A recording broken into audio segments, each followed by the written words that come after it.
नमस्कार सभी को। आज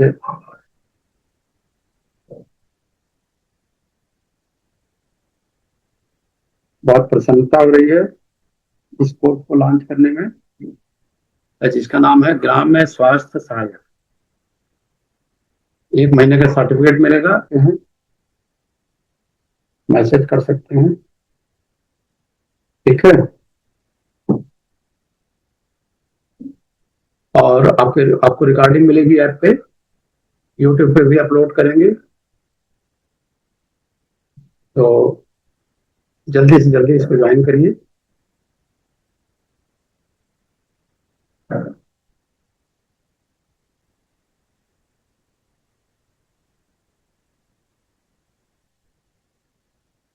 हेलो। तो मैं क्लास स्टार्ट करता हूँ। ये टॉपिक जिस पे हम कवर करेंगे पूरे हफ्ते, आपको पढ़ाया जाएगा सहायक के रोल, रिस्पॉन्सिबिलिटी, स्वास्थ्य की परिभाषा, आयुर्वेद और त्रिदोष के सिद्धांत, बीमारियों और उसके कारण, पंचकर्मा, पंचतत्व, चिकित्सा, एक्यूप्रेशर बेसिक, और क्या है मार्केटिंग, क्या प्रोडक्ट है। तो आपको सबसे पहले आपको बताऊं कि मेरे मन में ये विचार क्यों आया, हेल्थ सहायक की जरूरत क्यों पड़ेगी। आज से 5 साल बाद ही पॉपुलेशन इतनी बढ़ रही है हमारे भारत की, 140 करोड़ से ऊपर होने वाली है, और इसमें लोगों की जरूरतें बढ़ेंगी। बच्चों को देखने वाला केयर कोई नहीं है, हॉस्पिटल के खर्च इतने बढ़ जाएंगे, और घर में बहुत सारे जब लोग होंगे, बीमार होंगे, उनको संभालना मुश्किल हो जाएगा। अगर समय पे गलत डिसीजन हो जाए, ना समझ में आए, तो आपका समय भी बर्बाद होगा, पैसा भी बर्बाद होगा, और बहुत सारे इसके खामियां हो सकते हैं।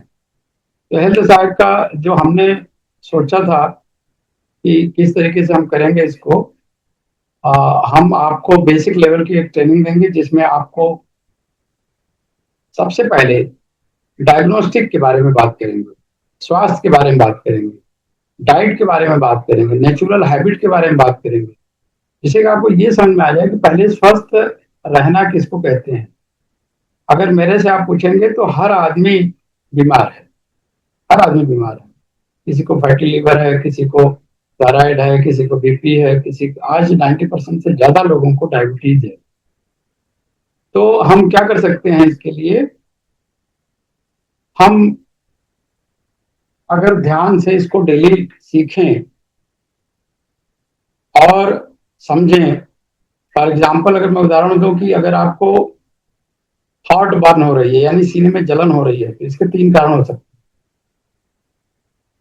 अब तीनों में अगर आपको समझ में आ जाए तो आप सही जगह पहुंचेंगे, या खुद वो हो सकता है उपचार कर ले। कोई बड़ी समस्या सोच करके घबरा जाने से क्या होगा कि आप कुछ का कुछ डिसीजन लेंगे। जैसे मैं एग्जांपल देता हूं, मेरे फादर साहब को,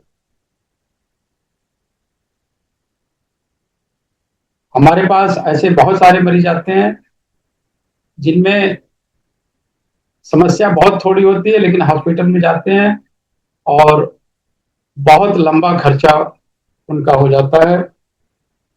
और डॉक्टर चूंकि जानते हैं कि मरीज को नहीं पता है कुछ भी, वो कुछ भी प्रेस्क्राइब करते हैं, कुछ भी बोल देते हैं, और मरीज को बहुत परेशानी का सामना करना पड़ता है। पैसे भी जाते हैं, और कई बार पैसे न रहने के कारण वो ऐसा उलझा देते हैं हॉस्पिटल वाले कि आप बिल्कुल परेशान हो जाते हैं, और मरीज भी जो जरूरत की दवाई नहीं है वो भी खा रहा होता, अपना हेल्थ खराब कर रहा होता। तो हमारे हेल्थ सहायक की मुख्य भूमिकाएं आने वाले 5 सालों में बहुत बड़ी होंगी, क्योंकि इतनी बड़ी पॉपुलेशन है, और अपने एरिया में, अपने समाज में, अपने ग्राम में, अपने चारों तरफ इतने बीमार लोग रहेंगे, उनकी दो देखभाल करने के लिए तो हॉस्पिटल है ही नहीं। हॉस्पिटल का काम है इमरजेंसी पे।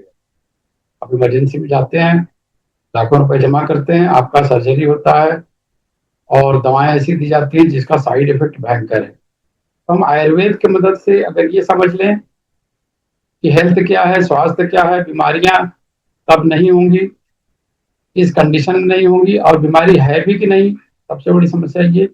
कई बार हमें खांसी आ रही होती है, हमें समझ में नहीं आता कि खांसी किस कारण से, हजारों कारण है। तो एक तो इस कोर्स में हम आपको डायग्नोस्टिक की बात करेंगे, हम आपको प्रोडक्ट की बात करेंगे। डायग्नोस्टिक सबसे इंपॉर्टेंट है, क्योंकि डायग्नोस्टिक ही नहीं है, समझ में नहीं आ रहा है कि बीमार हैं भी कि नहीं है, जाना चाहिए कि नहीं हॉस्पिटल, और अगर दवा चलानी है तो कौन सी दवा चलानी है।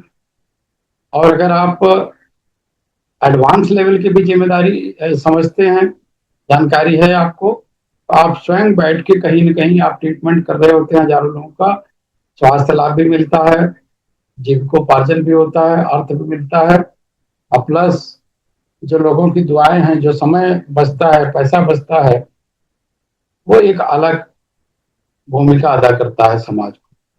तो अगर हम देखें 60% से ज्यादा लोग हेल्थ के मरीज हैं, हार्ट के मरीज हैं, बीपी के मरीज हैं, और 80% से ज्यादा लोगों को डायबिटीज है।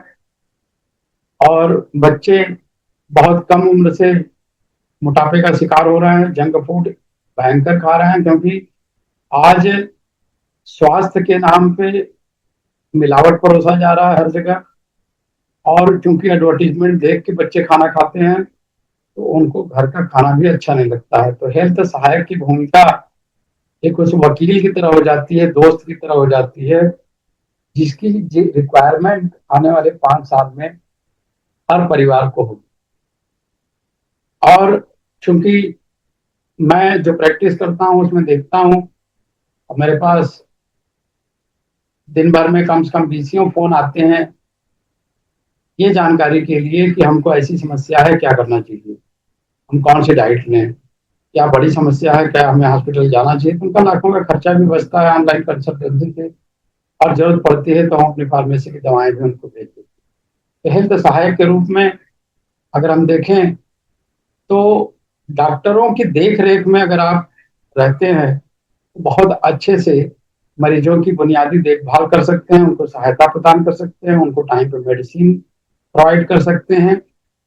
और सबसे बड़ी बात होती है, जो आदमी बीमार है उसको ये नहीं पता होता खाना क्या है, वो भी नॉर्मल खाना खा रहा होता है, बीमार पड़ रहा होता है, वो अपने शारीरिक संकेतों को इग्नोर करता है, समझ में नहीं आता उसको हमारा हार्ट रेट क्या है, बीपी क्या है, हमें किस वजह से दिक्कत आ रही है, काम का प्रेशर इतना है, किसी को टाइम भी नहीं है। तो ऐसे में अगर वो फोन करता है, हेल्थ सहायक को कांटेक्ट करता है, तो उसका कुछ रुपए में ही मेडिसिन खा करके या बिना मेडिसिन के भी उसका स्वास्थ्य सही हो सकता है। तो जो सबसे बड़ा रोल होता है वो ये होता है कि मोबिलिटी सपोर्ट। अगर मान लो कोई ऐसा बंदा लाचार है जो चल नहीं सकता, व्हील चेयर पे है, तो कमजोर है शरीर से, महिलाएं प्रेग्नेंट हैं, बच्चे छोटे हैं, बीमार हैं, घर में मौसम अचानक खराब है, कहीं जा नहीं सकते, तो मोबिलिटी सपोर्ट के रूप में काम कर सकते हैं। उनको फोन पे ऑनलाइन कंसल्टेंसी दे सकते हैं, उनको दवा भी पहुंचा सकते हैं, उनको सही तरीके से गाइड कर सकते हैं, व्यायाम करा सकते हैं, और उनको इतना मदद कर सकते हैं कि उनका आधा से ज्यादा समस्या तो आपके कारण वहीं पे समाप्त हो जाएगा। और सबसे बड़ी बात होती है महत्वपूर्ण संकेत। संकेत क्या मिलते हैं? अगर हमारा सहायक किसी ऐसे व्यक्ति को मिलता है जिसका तापमान बहुत ज्यादा चढ़ा हुआ है, बुखार है, रक्तचाप भी है, नाड़ी और श्वसन भी बुरी तरीके से चल रहे हैं, तो ऐसे बुनियादी शारीरिक संकेतों को वो रिकॉर्ड कर सकता है, क्योंकि उसके पास एक आवश्यक मशीन होगी, बीपी की मशीन होगी, शुगर की मशीन होगी, और तमाम सिम्टम से वो ये डिफ्रेंशिएट कर सकता है, पता लगा सकता है कि वास्तव में ये किस तरह से बीमारी कब उत्पन्न हुई और इसका क्या सही निदान हो सकता है। और जरूरत पड़ने पे तो डॉक्टरों को कॉल करके कंसल्ट करके अपने पास रखी हुई दवाओं को उनको तुरंत अवेलेबल करा के उनका निदान कर सकता है। तो सेवा भी है और स्वास्थ्य भी है, और जीविकोपार्जन भी इससे अच्छे लेवल पे किया जा सकता है। आजकल जैसा कि सबको पता है, हॉस्पिटल के नाम पे लोग डरते हैं, डॉक्टरों का पता नहीं है, किडनी निकाल लें, कुछ भी सर्जरी के लिए रिकमेंड करते हैं। छोटी सी बात में मुझे याद आता है कि एक अखबार में खबर छपी थी, बंदे के दाएं हाथ की सर्जरी होनी थी और उसके बाएं हाथ में सर्जरी कर दिया। तो आज सरकारी हॉस्पिटलों की बहुत बुरी स्थिति है, चाहे कारण कुछ भी हो। और प्राइवेट हॉस्पिटल में जाते हैं, उनको 50,000 चाहिए। आप छोटा छोटा अमाउंट देते रहते हैं और 2 घंटे में पता चलता है कि 50-60 हजार रुपये आपका खर्च हुआ और अभी निदान भी आपका स्टार्ट नहीं हुआ।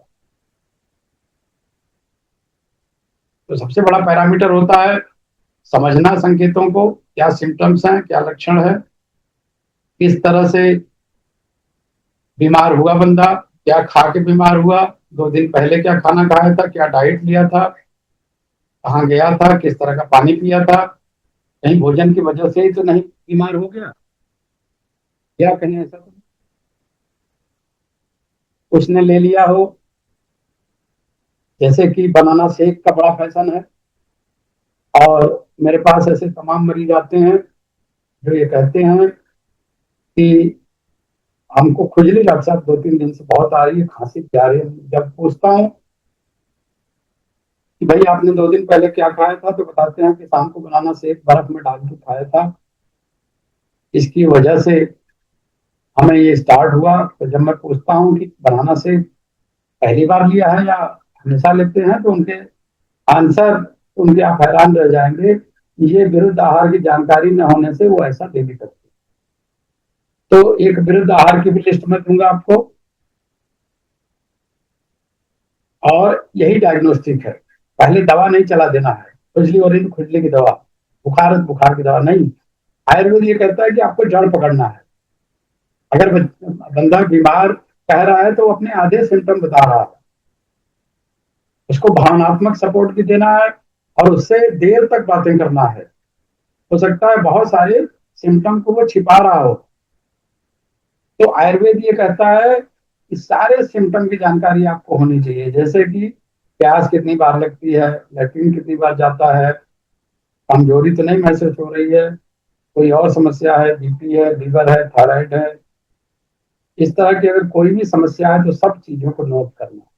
कोई बहुत पहले कोई बीमारी रहती है, उसका भी कभी कभी दुष्प्रभाव हो जाता है। तो जितना, कहने का मतलब ये है कि जितना डीप में एनालिसिस करेंगे, जितना डीप में इन्फेक्शन कैसे हुआ, सिम्टम कैसे आया, क्यों आया, में जाएंगे, और 2 दिन 3 दिन पहले के रिकॉर्ड से ही पता लग जाता है इसका जड़ क्या है। क्योंकि हम आयुर्वेदा में जानते हैं जड़ों पे काम होता है, वात पित्त कफ पे काम होता है, और हमारी बायोलॉजिकल क्लॉक होती है। और हर मौसम में और पूरे दिन में बायोलॉजिकल क्लॉक हमें स्वस्थ रखने में बहुत मदद करती है। तो दवा और पोषण की सहायता से ही हम किसी मरीज को स्वस्थ कर सकते हैं। इसके लिए हमें डिटेल डाइट प्लान जरूर जानना चाहिए कि कौन सा मरीज कौन सा डाइट लेना चाहिए उसको, कितने तरह के रोग हैं। जैसे फॉर एग्जाम्पल अगर मैं बोलूँ उदाहरण के तौर पर बुखार, तो बुखार कई चीजों को आपको इंगित करता है, कई चीजों को बताता है। खुजली हो रही है तो खुजली नहीं है, लीवर की प्रॉब्लम बता रही है। ऑटो इम्यून डिजीज है, लीवर की प्रॉब्लम बता रही है। एलर्जी की सिम्टम है तो लीवर की प्रॉब्लम है। बहुत ज्यादा मोटापा बढ़ रहा है तो लीवर कोलेस्ट्रॉल की प्रॉब्लम है। डायबिटीज बढ़ रहा है तो 3 ऑर्गन की प्रॉब्लम है, लीवर, गॉलब्लैडर, पैंक्रियास। और अगर बहुत ज्यादा सांस फूल रही है, चलने में दिक्कत हो रही है, लीवर की भी दिक्कत है, रेस्पिरेटरी सिस्टम की भी दिक्कत है, कोलेस्ट्रॉल की भी दिक्कत है। देखना पड़ेगा कहीं ऐसा तो नहीं है कोलेस्ट्रॉल, बैड कोलेस्ट्रॉल शरीर की धमनियों में जम गया है, ब्लड फ्लो नहीं कर पा रहा है, तो उसकी वजह से ये समस्या आ रही है। हमारे पास ऐसे 2-3 दिन पहले ही पेशेंट आए थे, फोन पर कॉल किया उन्होंने, बहुत ज्यादा सांस फूलती है, सीने में दर्द होने लगता है, सीढ़ी चढ़ते समय बहुत दिक्कत होती है, और एज उनकी कुछ भी नहीं है, 40 के आसपास उम्र। तो आपकी दवा तभी काम करेगी जब आप सही डायग्नोस्टिक करेंगे, सही तरीके से बात करेंगे, सही तरीके से समझेंगे। जितना गहरा नॉलेज होगा उतना ज्यादा आप उसको सपोर्ट कर पाएंगे, उतना आप उसको गाइड कर पाएंगे। क्योंकि एक मरीज का फीडबैक ही आपको हजारों मरीजों से मिलवा सकता है और आपकी पॉपुलैरिटी बढ़ सकती है। आपने सुना होगा कि बहुत सारे लोग ये कहते हैं कि फलाने डॉक्टर के यहाँ मैं गया, भले 1,000 रुपये फीस लेता है, लेकिन उसकी दवा से 2 ही 3 खुराक में या 1 हफ्ते के खुराक में ही हमारा सारा प्रॉब्लम पहले दिन से ही खत्म कर। तो एक अपनी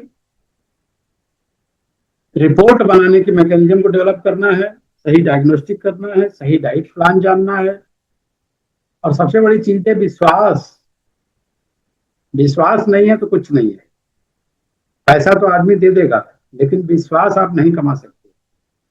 अगर आपने सही डायग्नोस्टिक किया है तभी आप सही तरीके से बीमारी को समझ पाएंगे, और बीमारी के बारे में विस्तृत जानकारी आपको होनी चाहिए। जैसे अगर मैं बताऊं तो बीमारी, इसीलिए मैंने 6 महीने का कोर्स लॉन्च कर रहा हूं मैं अगले महीने से, तो आप जरूर ज्वाइन करें। अगर आप डिजीज देखेंगे तो डिजीज को हम 4 भागों में बांट सकते हैं। पहला जो इन्फेक्शन के कारण होता है, जैसे वायरल, बैक्टीरिया, किसी पैरासाइट, फंगल इन्फेक्शन की वजह से। दूसरा जिसमें कोई इन्फेक्शन नहीं है, जैसे जेनेटिक डिजीज है, कोई डेफिशिएंसी, मिनरल की डेफिशिएंसी है, विटामिन की डेफिशिएंसी है, आयरन की डेफिशिएंसी है, एनीमिया वगैरह। बच्चों का ग्रोथ नहीं हो रहा है तो मिनरल विटामिन की कमी है। ऑटो इम्यून डिजीज हो रहा है, टाइप 1 डिजीज, आर्थराइटिस वगैरह, ये सब ऑटो इम्यून डिजीज के अंतर्गत आते हैं। इसको नॉन इन्फेक्शियस डिजीज भी कहते हैं। और बहुत सारे रोग जैसे क्रॉनिक डिजीज कहा जाता है, जैसे हार्ट की बीमारी, कैंसर की बीमारी, अल्जाइमर्स, डायबिटीज। जेनेटिक डिजीज में जैसे सिस्टिक फाइब्रोसिस, डाउन सिंड्रोम, नाम आपको जानना पड़ेगा। वायरस से अगर बीमारी है तो कोविड है, HIV है, इन्फ्लुएंजा है। बैक्टीरिया से बीमारी है तो टीबी है, टाइफाइड है, टिटनेस है। और पैरासिटिक मलेरिया, मच्छर काटने से फाइलारिसिस हो गया, अमीबा से एमीबियासिस हो गया। अगर फंगल इन्फेक्शन है तो रिंगवर्म हो गया, एस्परजिलोसिस हो गया। बहुत सारी दूसरी भी बीमारी, जैसे मेंटल हेल्थ डिसऑर्डर जिसको कहते हैं। छोटे बच्चों में देखेंगे बहुत ओवर एक्टिव रहते हैं, पढ़ते नहीं है, शरारत दुनिया भर की करेंगे, सुनते किसी की नहीं है, मारपीट करते रहते हैं। आजकल सुना होगा डिप्रेशन की वजह से लोग सुसाइड कर रहे हैं। एंग्जाइटी बहुत है, क्योंकि अब हमारे यहाँ कौन सा कल्चर चल रहा है? Corporate culture. कारपोरेट कल्चर में बहुत प्रेशर देते हैं, आपका पूरा खून चूस लेते हैं, आपको 8 घंटे की ड्यूटी बोल के 12 घंटे 14 घंटे की ड्यूटी कराते हैं। इसको कहते हैं मेंटल हरासमेंट, में डिप्रेशन, एंग्जाइटी होता है। इन्वायरमेंटल डिजीज, जैसे वातावरण खराब हो गया, अस्थमा, ऐसी जगह रह रहे हैं जहाँ बहुत धूल है, बहुत प्रदूषण है। दिल्ली में देखा होगा, एक यूआई की बात हो रही है। क्यों? क्योंकि आधे से ज्यादा लोग वैसे ही बीमार हैं, क्योंकि प्रदूषण इतना ज्यादा है। और बहुत सारे ऐसे डिजीज होते हैं जो कि किसी खास क्षेत्र में रहने से ही वो बीमारी उत्पन्न हो जाती है।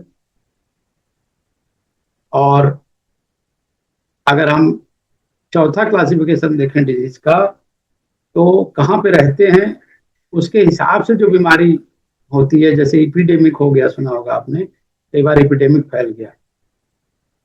इंडेमिक जो एक क्षेत्र में हो, एपिडेमिक पूरे देश में हो, स्पोरेडिक कभी कभी निकलता हो, और पैंडेमिक जैसे कोविड-19 था। तो इस तरह की बीमारियां का समझना, जानना बहुत जरूरी है। तभी आप एक स्वस्थ, आप खुद को रख पाएंगे। जब आप खुद को स्वस्थ रख पाएंगे तभी आप हेल्थ सहायक की अपनी मुख्य भूमिका निभा पाएंगे। आप जितना ज्यादा गहराई में जाएंगे उतनी बढ़िया डायग्नोस्टिक करेंगे। जितनी बढ़िया डायग्नोस्टिक होगी, जितना बढ़िया डाइट पे कमांड होगा, जितना बढ़िया आपको हाइजीन के बारे में पता होगा, इन्फेक्शन के बारे में पता होगा, उपकरणों के बारे में कि चिकित्सा उपकरणों प्रॉपर क्या करना चाहिए। पहले जरूरी नहीं है कि पेशेंट को हम दवा ही स्टार्ट कर सकते हैं। जैसे हमने एक कलर थेरेपी में करता हूँ, कुंडली देख करके। तो कुंडली में बहुत सारे शनि ग्रह, मंगल ग्रह, बुध ग्रह जब खराब होते हैं तो बहुत सारी बीमारियां होती हैं, और ऐसे पेशेंट को आप दवा देते रहे, उसको कोई फायदा नहीं होता, कोई लाभ नहीं होता। उसको डॉक्टर बदल बदल के देखता है, दवाई बदल बदल देखता है, फिर भी तो कोई लाभ नहीं होता है। ऐसे मरीजों को बिना दवा के हम ठीक करते हैं, उसका नाम है कुंडली दोष। कुंडली दोष कुंडली दोष दूर करते हैं, उसको हाथों में कलर लगाते हैं। जैसे दर्द के लिए हम हाथ पे लाल रंग लगाते हैं, कहीं भी किसी को दर्द हो हाथों में लाल रंग लगा दीजिए, उसका दर्द जो है 2 घंटे के अंदर आपको चला जाए। तो ऐसी बहुत सारी बेनिफिट है इस कोर्स को करने के बाद, जिसमें हम ये समझते हैं कि बिना दवा के भी हम नेचुरल तरीके से उपचार कर सकते हैं। मेडिटेशन से कर सकते हैं, योगा से कर सकते हैं, मर्म चिकित्सा से कर सकते हैं, आयुर्वेदा हर्बल से कर सकते हैं, और डाइट से भी कर सकते हैं। और बहुत बार तो इन सब के बिना भी कर सकते हैं, जिसको कि पंचकर्म या पंचतत्व चिकित्सा भी कहते हैं, एक्यूप्रेशर चिकित्सा भी कहते हैं। और उससे भी बड़ी बात है कि अगर मरीज को विश्वास है कि आप नॉलेजेबल हैं, आपके पास नॉलेज है, आप अच्छे तरीके से समझते हैं चीजों को, जल्दी में नहीं करते हैं, समय देते हैं, तो मरीज हो सकता है आपको एक दिन में एक बात बताए, दूसरे दिन दूसरी बात बताए, तीसरे दिन तीसरी बात बताए। उससे जुड़ना बहुत जरूरी है, भावनात्मक सपोर्ट देना बहुत जरूरी है। और ऐसा नहीं है कि तुरंत आप डिसीजन लीजिए। जब आप प्रैक्टिस में नहीं है तो आपको क्या करना है, आप जिस डॉक्टर के अंडर में सीख रहे हैं, जैसे मेरे अंडर में सीख रहे हैं, तो उनसे कॉन्स्टेंटली फोन पे टच में रहिए, रिपोर्ट निकलवाइए मरीज की, उनकी क्या दवा चल रही है, अंग्रेजी बंद मत कराइए बहुत तुरंत, क्योंकि तुरंत बंद कराएंगे तो डाउट होगा उसको, हो सकता है उसकी बीमारी बढ़ जाए, तब आप लीगल बैटल में फंस जाएंगे। लीगल बैटल में नहीं फंसना, हमेशा ध्यान रखना है, अपना बिहेवियर को बहुत शांत रखना है, अपना लुक स्मार्ट रखना है, हाइजीन मेंटेन करके रखना है, बहुत ज्यादा बाल न पड़े हों आपके, और कोशिश करिए क्लीन शेव रहें, बिल्कुल बढ़िया सूटेड बूटेड, अच्छे से रहें, अच्छी डाइट खुद भी लें, ताकि आपको पता रहे कि ये डाइट लेने से ये चीज होती है। विरुद्ध आहार को समझें, और अपने यहाँ जिसको भी बुलाएं या जो मेहमान आए उसको भी अच्छी न्यूट्रिशन वाली फूड्स खिलाएं, ना कि पूरी सब्जी जैसे बना दिया। पूरी सब्जी बनाना है तो देसी घी में बना सकते हैं तो बनाइए, बहुत अच्छी बात है।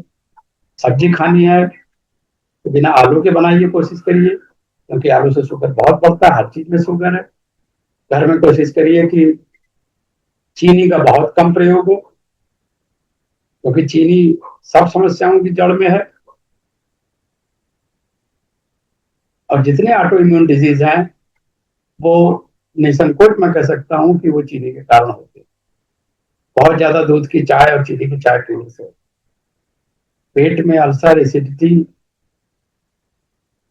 इसलिए होती है क्योंकि हमने कभी न कभी पेन किलर खाए होते हैं, पैरासिटामोल, निमेसुलाइड, ये सारी दवाएं डोज में ले रहे होते हैं, और वो जाकर के किडनी से और लीवर से ही गुजरती है। उसमें इतना कभी कभी भयंकर साल्ट होता है, केमिकल होता है, वो जाके पहले किडनी और लीवर को खराब करती है, और ढेर सारी बीमारी फ्यूचर में देने को तैयार रखती है आपको। और आजकल तो पेन किलर पे भी गाइडलाइन आ गई है, आपके मेटफॉर्मिन जैसी दवाओं पे गाइडलाइन आ गई है, गवर्नमेंट ने रेड फ्लैग जारी कर दिया है। कम से कम एलोपैथिक दवाएं आप इस्तेमाल करें। जगह जगह योगा सेंटर खोल रहे हैं, जगह जगह वेलनेस सेंटर खोल रहे हैं, तो आप कैसे सहायक के रूप में कार्य कर सकते हैं। अगर अपना कार्य करना है एक बढ़िया वेलनेस सेंटर खोल सकते हैं, लेकिन अगर मरीज को दिखाना है तब भी आपको एक गाइडेंस की जरूरत पड़ेगी डॉक्टर की। स्वयं चिकित्सा करने में मुसीबत आ सकती है, कोई बीएमएस हो 1 घंटे के लिए आप उसको 200-300 दे करके बुला सकते हैं, और जो मरीज हो इकट्ठा करके उनको आप पहले समझ लीजिए, और उनकी सहमति दे करके उन्हीं से प्रिस्क्रिप्शन करके और दवा देंगे तो मरीज को आराम होगा, आपके ऊपर क्वेश्चन भी नहीं उठेगा, कोई समस्या भी नहीं आएगी। और डाइट पे हमेशा ध्यान रखें, किसी को दवा के बारे में पहले मत बताएं, वो डाइट जानिए 2-3 दिन से क्या खा रहा है, कब से बीमारी है। कई लोगों को 5-5, 7-7, 10-10 साल से बीमारी होती है, उसको कहते हैं क्रोनिक डिजीज। क्रोनिक डिजीज को आप किसी को प्रॉमिस नहीं कर सकते कि हम 3 दिन में ठीक कर देंगे, 5 दिन में ठीक कर देंगे। क्रोनिक डिजीज अगर 15 साल से है तो आप बताइए कैसे 3 महीने में या 4 महीने में 5 महीने में ठीक हो जाएगी। वो लॉजिक नहीं है। लालच मत दीजिए, उनको स्पष्ट बता दीजिए बहुत पुरानी बीमारी है, समय लगेगा, इतना बोल के आप खाली हो जाए। इतना बोलने मात्र से उसको दीजिए दवा। अगर आपको पता है कि 3 दिन 5 दिन में ठीक होने वाली है, आप उसको 15 दिन बोलिए, 10 दिन बोलिए। 3 दिन बाद उसको कहिए फोन करते रहो, मुझे बताते रहो। तो ये सारा ध्यान रखना है आपको। और दवाओं का स्टॉक ऐसा नहीं है कि मरीज आएगा तो आप ऑर्डर देंगे फिर जाएगा। दवाओं का 1 महीने का स्टॉक तो आपके पास होना चाहिए कि अगर 10-20 मरीज आपके पास आते हैं तो तुरंत उनको दवा मिल जाए।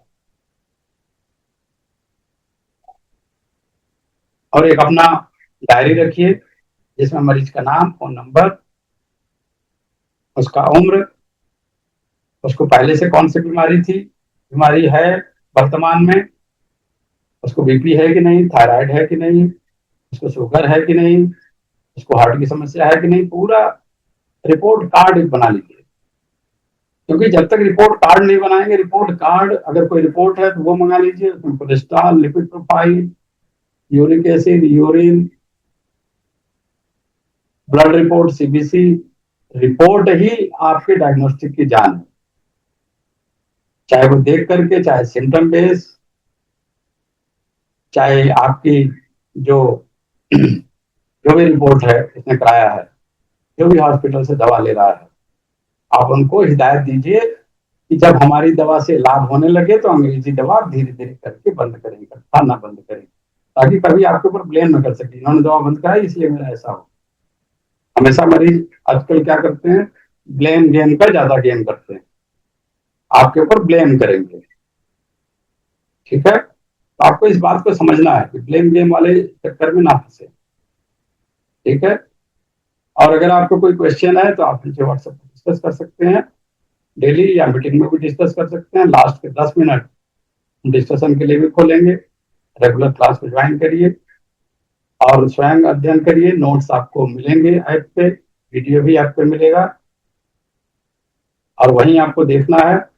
आपको ग्रुप में भी, व्हाट्सएप ग्रुप में भी दे देंगे आपको नोट्स और ये, लेकिन वहां पे आपको पड़ा रहेगा, आप देखिएगा, देख सकते हैं किसी टाइम, लेकिन डेली प्रैक्टिस करना है। सुबह उठ के पहले समझना है क्या सिम्टम है, क्या दवाई है।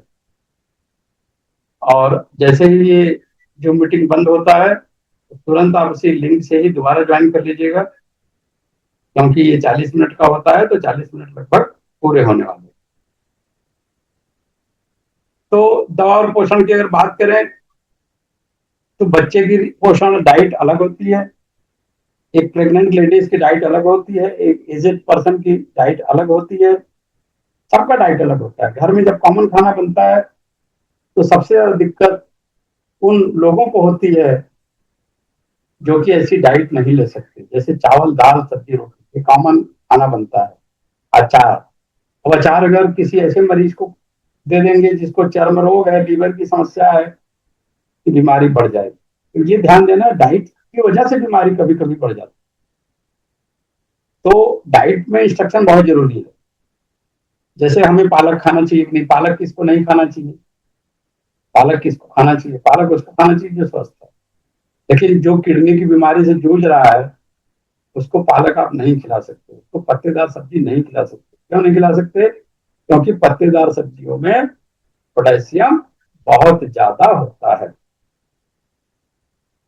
और इसी तरह से अगर बंदा किडनी का बीमार है, किडनी की बीमारी है, प्रोस्टेट का इशू है, उसको मूली का रस ज्यादा से ज्यादा दे सकते। रस चिकित्सा किसको कहते हैं? जैसे डायबिटीज है, इसको खीरा, करेला, टमाटर का जूस जरूर बोलिए, मेथी का दाना जरूर यूज करने को बोलिए। उसको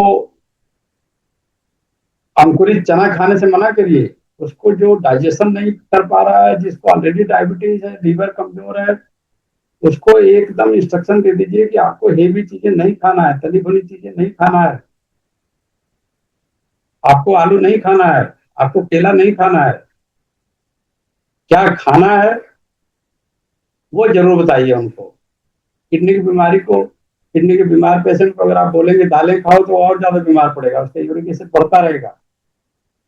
उसको सारे दाल से मना कर दो, सब्जी रोटी बोलिए, सब्जी रोटी में रेस्ट्रिक्टेड सब्जी रोटी, ठीक है।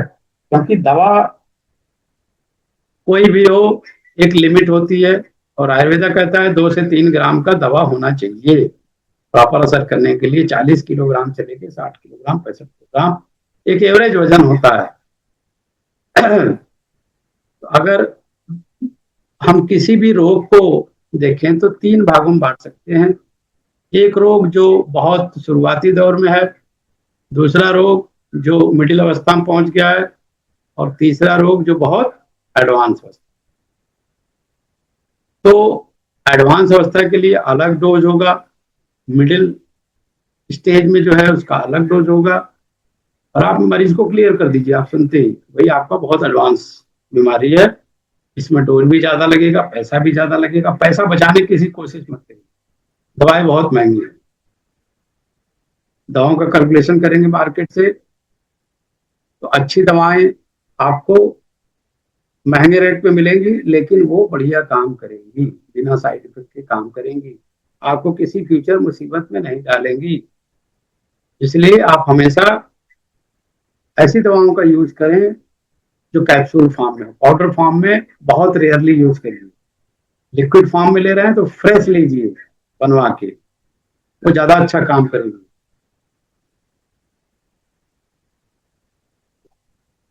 जैसे अभी कफ सिरप में एक केस हुआ था, सबको पता है, बड़ा पॉपुलर केस है कोडीन का, जिसमें करीब 50-60 बच्चे मर गए। और कितने मरे होंगे वो डेटा अगर आप निकालेंगे तो बहुत ज्यादा है। क्यों मर गए, कभी जानने की कोशिश की आपने? तो उसका कारण ये था कि केमिकल वाला सिरप यूज कर रहे हैं। वही है, जब हम आयुर्वेद में देते हैं सीतोपलाती देते हैं, हमारी एक दवा है रेस्पिरेटरी प्लस, उसका पाउडर देते हैं। अगर बच्चा है, बहुत छोटा बच्चा है, तो बिल्कुल दवा नहीं देना है, उसको कोई और तरीके से ट्रीट करना है, नॉर्मल तरीके से ट्रीट करना है। और किसी भी खांसी के मरीज को दूध बंद कर देना है इमीडिएटली। क्या करेंगे? दूध इमीडिएटली बंद करेंगे, उसको चावल तुरंत बंद करेंगे, केला उसका बंद करेंगे। शुगर जितना जल्दी बंद करेंगे उतना जल्दी उसको राहत उसके रोग में मिले। ठीक है, इस बातों को ध्यान में रखना है आपको। और इसी के साथ आपको ये भी ध्यान रखना है कि दवाओं का डोज क्या होगा। अगर बहुत ज्यादा सीवियर केस नहीं है तो एक कैप्सूल सुबह शाम चला सकते हैं।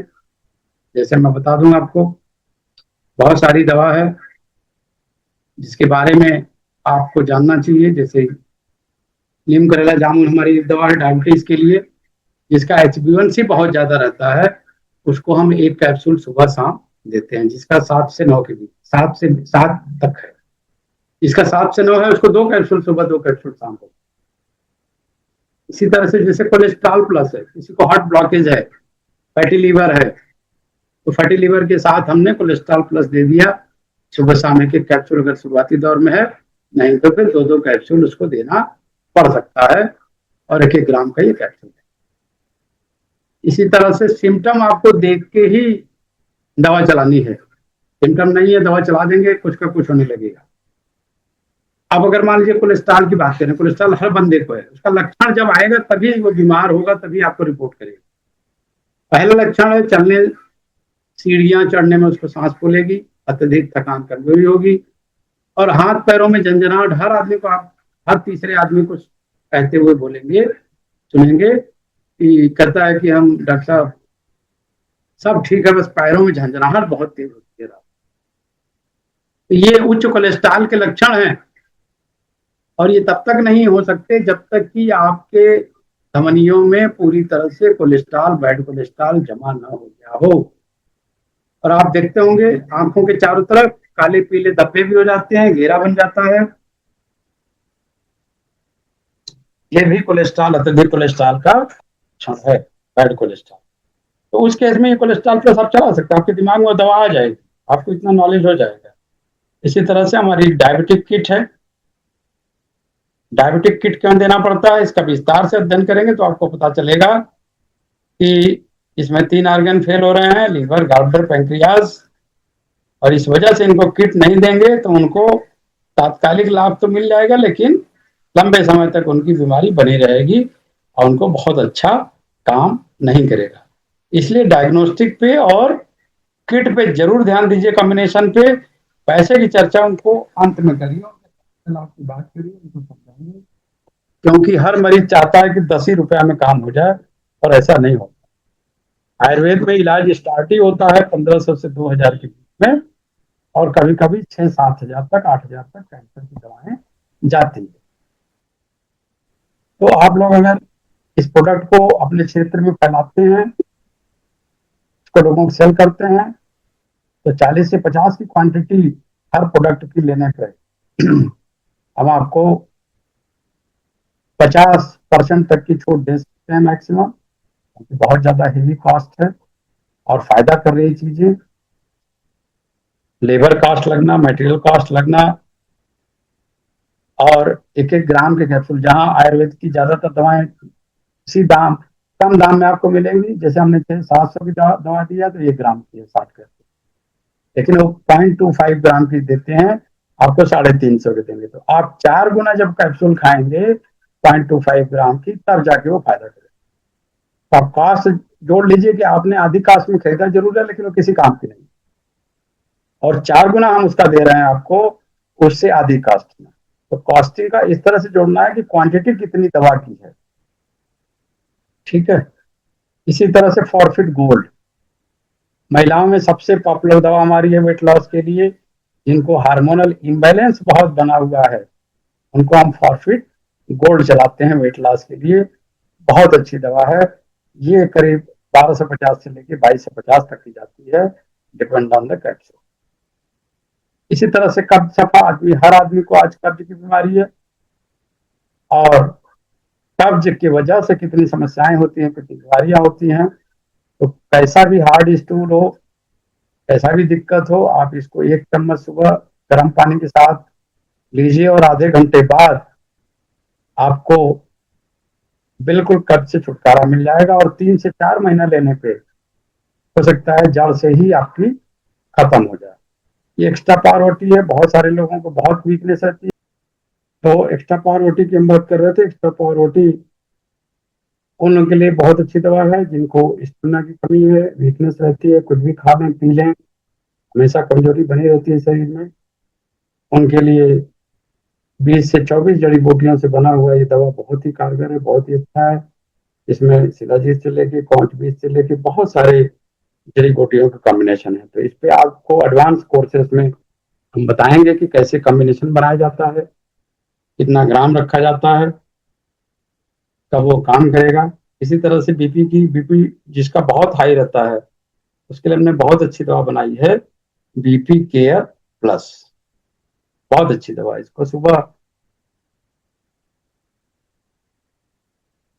2 कैप्सूल, शाम को 2 कैप्सूल देने से कैसा भी पुराना बीमारी हो वो ठीक हो जाता है। इसी तरीके से हमारा तेज माइंड उनके लिए है जो एंजाइटी, डिप्रेशन और स्लो मेमोरी के शिकार हैं। बुढ़ापे में बहुत सारी समस्याएं होती हैं, अल्जाइमर शुरू होता है, भूलने लगता है बंदा। हमारे पास एक ऐसा पेशेंट आया था जो जिसके पैर से चप्पल निकल जाता था और उसको पता भी नहीं लगता था, उसको बिल्कुल पता नहीं लगता था कि हमारी चप्पल निकल गई, हमें क्या दिक्कत आ रही है। तो ऐसे में आप रिकमेंड कर सकते हैं तेज माइंड, तेज माइंड के साथ शिलाजीत रिकमेंड करिए, और उसकी और भी समस्याएं पूछ लीजिए। उसके डाइट में सुधार करिए, खाली दवाओं से नहीं काम होगा। जरूर उसको अच्छी डाइट बताइए, इसके साथ साथ ड्राई फ्रूट्स बताइए, उसको जूस, नेचुरल जूस ज्यादा से ज्यादा उसको लेने को बोलिए, उससे उसको लाभ होगा। शिलाजीत गोल्ड मैं बता रहा हूँ, ये हर व्यक्ति के लिए है, पुरुष के लिए भी है, महिला के लिए भी है, और कैंसर से लेकर तमाम बीमारियों में जरूर दी जाती है। ये बहुत महंगी आती है, 950 की 60 कैप्सूल आती है कस्टमर के लिए। रिटेल में ये करीब 500 की पड़ जाती है। तो इसके साथ साथ दवाओं की जानकारी तो होनी चाहिए, लक्षणों के बारे में जानकारी होनी चाहिए, लक्षण कितने दिन से है, कितने भयंकर रूप में है, कितना तंग कर रहा है, परेशान कर रहा है, इसकी भी जानकारी होनी चाहिए। और नेचुरल तरीके से जीना आयुर्वेद सिखाती है, तो इसके बारे में हमें पूरी जानकारी होना चाहिए। हमें पंचतत्व के बारे में समझना पड़ेगा, क्योंकि आयुर्वेद आयु बढ़ाती है, प्रकृति आयुर्वेद की जननी है। और कैसे प्रकृति से संतुलन बना के हम अपने को स्वस्थ रख सकते हैं, जैसे योगा करके, मेडिटेशन करके, वॉकिंग करके, श्रम करके, पौधे लगा करके, सफाई रख करके, जानवरों को उचित आहार दे करके, उनको प्यार दे करके। और अगर आपको वात पित्त कफ की जानकारी नहीं है, उसके दोष की जानकारी नहीं है, तो आप किसी भी मरीज का, उसके स्वास्थ्य का उपचार अच्छे तरीके से नहीं कर सकते हैं, क्योंकि आयुर्वेद त्रिदोष के सिद्धांत पर आधारित है। और वात पित्त कफ का संतुलन ही एक अच्छे स्वास्थ्य को प्रदान कर सकता है। और हर व्यक्ति की प्रकृति अलग होती है, किसी की वात है प्रकृति, किसी की पित्त है, किसी की कफ है, किसी की वात पित्त की हो सकती है, किसी की पित्त कफ की हो सकती है। तो अलग अलग बीमारियां, वात दोष है तो आर्थराइटिस हो जाएगा, पित्त दोष है तो आपको डायबिटीज हो जाएगा, कफ दोष है तो डायबिटीज हो सकता है, और सांसों की भी समस्या आ सकती है। तो कैसे संतुलन बनाएंगे? डाइट से बनाएंगे, हर्बल दवाओं से बनाएंगे, नेचुरल तरीके से बनाएंगे। और व्यवहार आपका सबसे बड़ा उपचार है, जिससे हमारी मानसिक और शारीरिक सेटिंग्स बनती हैं। अगर किसी व्यक्ति का बहुत झल्लाहट है, बहुत खराब व्यवहार है, बात बात में चिड़चिड़ा है, बात बात में गाली देता है, तो वो अवश्य बीमार पड़ेगा। इसके लिए उसको नियमित रूप से मेडिटेशन करना पड़ेगा, सुबह 4 बजे उठना पड़ेगा, योग ध्यान करना पड़ेगा, प्रयास करना पड़ेगा। 7 बजे, 8 बजे, 10 बजे तक जो सोते हैं उनको जरूर हेल्थ की समस्या होगी, जो रात में देर तक काम करते हैं उनको भी हेल्थ की समस्या होगी। एक संतुलन बना के काम करना, अपने बायोलॉजिकल क्लॉक को भी समझना है, तब जाके हम स्वस्थ रह सकते हैं। और यही चीज मरीजों से भी पूछना है। शरीर में हमारे बहुत सारे टॉक्सिन बनते हैं विरुद्ध आहार खाने से, असमय खाने से, गर्म सीजन में बहुत ज्यादा ठंडा पानी पीने से। और इसको आयुर्वेद में कहते हैं आम दोष। आम का मतलब होता है टॉक्सिन, जहर। तो दोपहर के भोजन के दौरान कब भोजन करना है, सुबह कब दोपहर में करना है, कब रात को खाना चाहिए, ये ऐसी चीजें हैं जिससे टॉक्सिक के निर्माण को रोका जा सकता है। इसके अलावा पंचकर्मा से भी हम जो जमे हुए टॉक्सिन है उसको बाहर निकाल सकते हैं। तो आयुर्वेदा क्या करता है? बिना किसी साइड इफेक्ट के मोटापा, BP, sugar, thyroid, liver, kidney, heart, brain, nervous system और कैंसर सी बीमारियों का 100% तक जड़ से इलाज करता है। ये आपको अपने मरीज को विश्वास दिलाना है, ये उसको बताना है। ठीक है, तो आज की कथा यहीं तक। कल दूसरा दिन समय 8 बजे, कल हम स्वास्थ्य की परिभाषा पढ़ेंगे, उसके लक्षण क्या हैं, उसके रक्षण कैसे हो सकती है, क्या पथ्य है, क्या अपथ्य है, विरुद्ध आहार क्या है, इसकी चर्चा हम कल करेंगे। तो आशा है कि आप समय से आएंगे, उत्साह पूर्वक भाग लेंगे और बार बार इसको सुन करके चैप्टर को समझेंगे। आपको रिकॉर्डिंग ऐप पे मिल जाएगी और यूट्यूब पे भी अपलोड होके उसका लिंक आपको मिल जाएगा। धन्यवाद, नमस्कार।